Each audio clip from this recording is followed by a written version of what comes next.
बिस्मिल्लाहिर्रहमानिर्रहीम। अस्सलाम वालेकुम नाज़रीन, मैं हूं रशीद खान और आप देख रहे हैं मेरा चैनल। नाज़रीन, आज मैं आपके सामने कुछ खबरें जो रखता हूं वो कुछ यूं है कि गरीब के लिए जो पाकिस्तान में कानून है वो अलग है, अमीर के लिए कुछ अलग है। उसके बारे में भी आपके सामने डिस्कस करता हूं और साथ में आपको जो कल समड़ियाल में जो ज़िमनी इलेक्शन था पीपी भवन का, उसके बारे में भी बात करते हैं। बात कुछ यूं है कि जो समड़ियाल में इलेक्शन था वो उसके जो चीफ ऑर्गेनाइजर है, जो आलिया हमजा, जिसको चीफ ऑर्गेनाइजर है पीटीआई की पंजाब की, तो वो उसको जो है ना बड़ी मुतहरिक दिखाई दी गई वो। और उसके साथ जो पूरे पंजाब के जो इलेक्टेड मेंबर थे या इलेक्टेड मेंबर के जो अहदेदारान थे, या फिर आप उसको यूं भी कह सकते हैं कि जो टिकट होल्डर्स थे, वो वहां पे बहुत ज्यादा मुतहरिक थे। और उसके साथ साथ मैं आपको ये भी बताता चलूं कि अवाम का कसीर तादाद में निकलना और वोट कास्ट करना, ये एक अनोखा सा लग रहा था कि ज़िमनी इलेक्शन में इतने अवाम बाहर नहीं आएगी। लेकिन चूंकि ये एक ऐसा इलेक्शन था, चूंकि बहुत अरसे बाद पीटीआई जो है ना इसमें काफी लीड कर रही थी, काफी नजर आ रही थी कि पीटीआई के जहां भी इलेक्शन बूथ होते थे, जहां पे वहां पे जो पीटीआई का जो पोलिंग स्टेशन था, उस पे जो है ना बूथ पे इतने अवाम के कसीर तादाद नजर आती थी कि लग यूं रहा था कि आज पीटीआई 2/3 नहीं, 3/3 नहीं, फोर फिफ्थ पे, या आप कह सकते हैं कि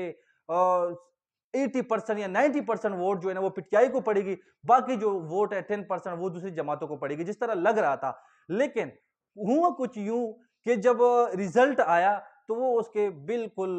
मुतजाद था, बिल्कुल बरक्स था। क्योंकि जो रिजल्ट रात को आ रहा था उससे तो यूं लग रहा था कि जो पीटीआई में शोमैन था, जितना जितना शो हो रहा था हर पोलिंग स्टेशन पे कि पीटीआई की बहुत ज्यादा तादाद कारकुन जो है ना बाहर निकल आई हैं, जो वोट कास्ट कर रहे हैं वो पीटीआई के ज्यादातर है, बाकी नून लीग या पीपल पार्टी के बहुत कम है। लेकिन जब इलेक्शन का जो रिजल्ट आया तो वो बिल्कुल अपोजिट निकला। उसमें जो है ना नून लीग का जो टिकट होल्डर था, नून लीग का जो वो कैंडिडेट था, वो काफी निकल गया आगे, काफी तादाद में लीड में निकल गया। लेकिन उसके बावजूद भी पीटीआई के जो कारकुनान हैं उनके नाराबाजी खत्म नहीं हो रही थी। उसकी वजह क्या है कि पीपल पार्टी का जो वहां पे कारकुन है, वहां पे जो कैंडिडेट है एक नदीम अफजल चंद, उसने अपने ट्विटर से, अपने आईडी से 3 जो है ना पुलिस स्टेशन के रिजल्ट जो है ना वो जो है ना वो शेयर किए थे, जिसमें 2 पे ऑलरेडी पीटीआई काफी लीड से आ गया था उनसे। सो उससे ये महसूस हो रहा था कि जो पीटीआई है वो बहुत क्लियर जो है ना लीड कर रही है, बहुत क्लियर। काफी जो पुलिस स्टेशन के रिजल्ट आते थे उसमें काफी लीड से जा रही थी। लेकिन अचानक ऐसे क्या हो गया रात को कि जब रिजल्ट आरओ ऑफिस से बाहर आया तो उसमें जो है ना जो लीड कर रहा था, जो जीतने वाला जो कैंडिडेट था वो था नून लीग का। सो उसके बावजूद भी हम कह सकते हैं कि हो सकता है कि जो पुलिस स्टेशन की बूथ में या जहां पे वो शो हो रहे थे वो पीटीआई के ज्यादा शो हो रहे थे, लेकिन शायद अंदरून से वो नून लीग को सपोर्ट कर रहे थे, अंदर से वो नून लीग को वोट कास्ट कर रहे थे। हो सकता है ये भी पॉसिबल है, हम इस पे कमेंट नहीं कर सकते। हो सकता है ऐसा हो सकता है, क्योंकि वो नजर तो कुछ नहीं आता, अंदर जाता है वोट किसी को भी कास्ट कर सकता है बंदा। हो सकता है वो नून लीग वाले को भी कास्ट किया हो, नून लीग वाले जीत गया है। सो उसको मुबारकबाद हम देंगे कि नून लीग वाले को मुबारक हो जो उसने सीट निकाला है जिस तरह से, क्योंकि वहां पे बिल्कुल उनका कैंपेन में और वहां पे शो अवाम में जो उनका नजर आ रहा था उसको बिल्कुल नजर ही नहीं आ रहा था कि नून लीग तो बिल्कुल है ही नहीं। सो उसको भी हम मुबारकबाद कहते हैं। लेकिन उसके साथ साथ हम डीएचए जो इतिहाद कमर्शियल जो कराची है, वहां पे जो कल रात को एक वाकया पेश आया है, जो कि एक बाअसर फर्द है, जो कि एक मोटरसाइकिल सवार पे बेतहाशा तशद्दुद कर रहा है, उसको मार रहा है, पीट रहा है। और उस पे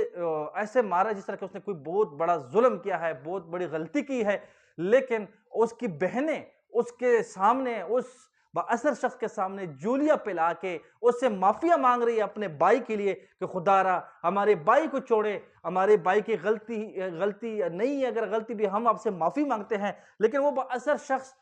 अपने आप में इतना धुंध हुआ था कि वो किसी का नहीं सुन रहा था और उन पे बेहयाना तशद्दुद कर रहा था,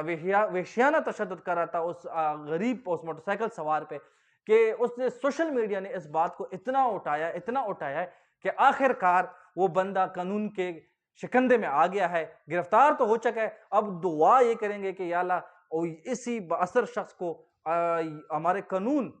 अपने कानून के दायरे में जो है ना उसको सज़ा दिलवा सके। बहरहाल ये पाकिस्तान में गरीब के लिए कानून है, अब अमीर के लिए अमीर तो सिर्फ़ मैं कहता हूँ कि वो एक सिर्फ़ कॉल करे या फिर वो मैसेज करे कि मेरे साथ ये ज़्यादती हो गई है, तो उसके लिए हमारे कानून के जो अलमबरदार हैं, वो सफ़े अव्वल में खड़े होते हैं और उनके साथ सलूट करते हैं, उनको सलूट करते हैं कि भई हम हाज़िर हैं, आप हुक्म करें। लेकिन गरीब के लिए जब तक सोशल मीडिया पे आवाज़ ना उठाया जाए, तो गरीब को तो कोई पूछता भी नहीं है। मैं दुआगो रहूँगा कि ऐसा वक़्त आएगा कि इंशाल्लाह गरीब-अमीर एक जैसे होंगे, सबके लिए कानून बराबर होगा। अल्लाह निगहबान।